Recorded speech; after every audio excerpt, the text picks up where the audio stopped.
right, welcome back to another edition of Fireside Chat with Mayor Jeff Genung. Today we are mixing it up a little bit. We're doing fire hall chat. And I'm here at the fire hall with, help me out with names here, guys. Matt, Derek, Alex, Chris.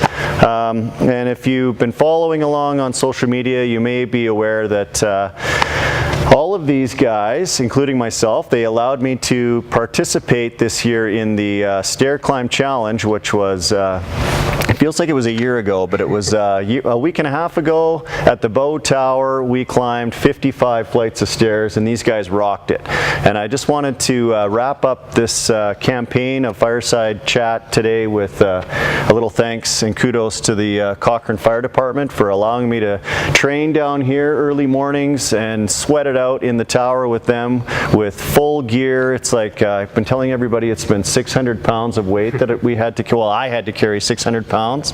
You guys only carried, I think, 60, right? Yeah. Oh, so the lies and the bragging have already started. So let's get into the chat, and we'll just intermittently talk a little bit about the stair climb. And these guys are going to stand here awkwardly and try and look super cool. So last night, council meeting, May 13th, we had a delegation. We had a backup alarm delegation where two individuals from the East End Community Association came to council and talked about backup beepers. I think you guys have the, what do they, I always forget the name of them. They're not, the tonal ones are the beep beep ones that everybody's used to that drive everybody crazy, but we have the broadband, that's what they're called. And they're like the duck quacking sound, right? Yeah. So the whole fire department has them on all their trucks. All the town vehicles have those broadband backup alarms. But these two gentlemen came to council last night talking about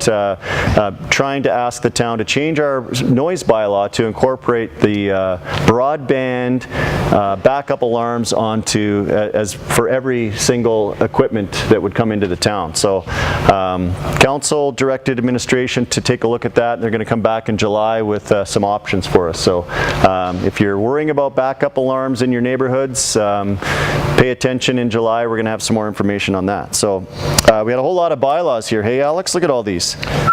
Yeah. Tons of bylaws. Super exciting meeting last night. First bylaw we talked about Heartland Stage 2. There was a few residents at the trade show that were interested in this particular topic, and it was about the RCMP detachment. You guys are well aware. Some of the apparatus from here are going to be moving to the new detachment eventually once we get that built. So this was all around getting more land for the town to have the new detachment. So we're getting, instead of the 2.6 acres we had before, we're going to like 5 down in Heartland. But to do that, we had to rearrange some of the zoning. There's some multifamily going across the street from where the commercial was going to be, and now we've downsized the commercial property so it can actually get some commercial properties in there. So yeah, we talked about Heartland last night, and you're going to hear some background noise. We're at the fire hall, so if somebody out there calls 911, we're going to have a bunch of noise and fire trucks going out, and these guys are going to scramble. And actually, while we were training, like, so I'm sweating myself to death and carrying the 600 pounds of gear. 600, right? At least. Yeah, at least. These guys would get a call afterwards or during and have to drop everything and go. So I would sit on the stairs and wait for them to come back. Sometimes they wouldn't. But yeah, it was amazing to me that I'm struggling to get the gear on and get up the stairs, and you guys are doing that every day down here. So yeah, again, thanks. It was pretty awe-inspiring to be a part of the group going up and down the stairs. Although, good having you. Yeah, I'm done in the tower for a while. So are we though. Yeah. Okay, then actually we talked a lot about taxes last night. We had the annual tax rate bylaw, which is the bylaw that we set the tax rate. Nothing changed. We're going to have taxes again this year. It's no surprise to anyone. So 2.98% average increase to the taxes, which really is 2.74 is what the average single-family home is going to go up this year in Cochrane. So then we had the Community Revitalization Levy, which is, and you guys are probably aware, this is the quarry we're in down here. The CRL, is affectionately called, is a levy that we have for taxes just in this one area where the province actually gets, allows the town to keep the school tax portion. So it's about $450,000 a year of the school taxes that the town is able to keep from the province for this area to go back into revitalizing this area. So soon we're going to be building the transit hub down the street here at the old Esso bulk station. Some of the money for that is coming from the CRL. So there you go. So all of these taxes that we did last night were all just around the 2.98%. Moving along, development summary update. So planning gave us an update on the growth from last year. So 2018, as you know, was not a typical year for Cochrane. We saw growth really slow down. I think we were around 350 units last year as opposed to, I think we had 900 in some of the higher peak years. So growth has slowed with the economy in Cochrane, but that's no surprise to anybody. But that basically, the planning department gave us an update with a whole lot of graphs and things about, I'm not going to find it in here, but it's, yeah, a whole lot of graphs, Alex, about growth and number of units and how many parcels of land we have left. And the short story is we have about, I think, 19 years of land if we grow at the same rate, if we don't change any of our boundaries now. So moving right along. 2020-2022 budget process. I mean, this is riveting stuff, you guys. Come on. So we approved the process for the administration to use for the next 3 years of budgeting.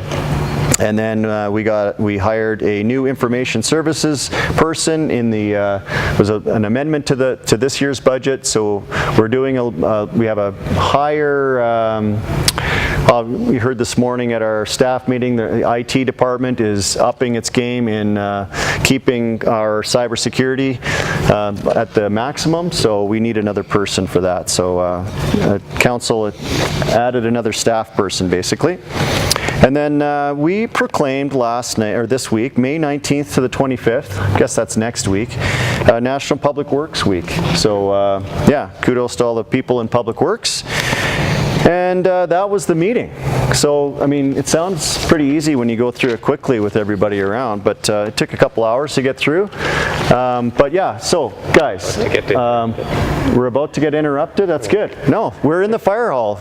Town works happens around Fireside Chat. So, yep, here comes a big fire truck. So, before we get interrupted, just want to say thanks again. Is there anything you guys want to say on behalf of the fire department? We got, what? Working smoke alarms and carbon monoxide detector saves lives. Yeah? Just a massive thank you to everyone, Town of Cochrane, who supported us. Huge turnout for the funds that went through to Wellspring, and obviously that's a really important cancer charity. So yeah, thank you. Yeah, no, we as a group, come on in here, guys. As a group, I think we were. I mean, everybody can go online and look at the stats, but we kicked it. Like our group raised, I think, the most money out of everybody.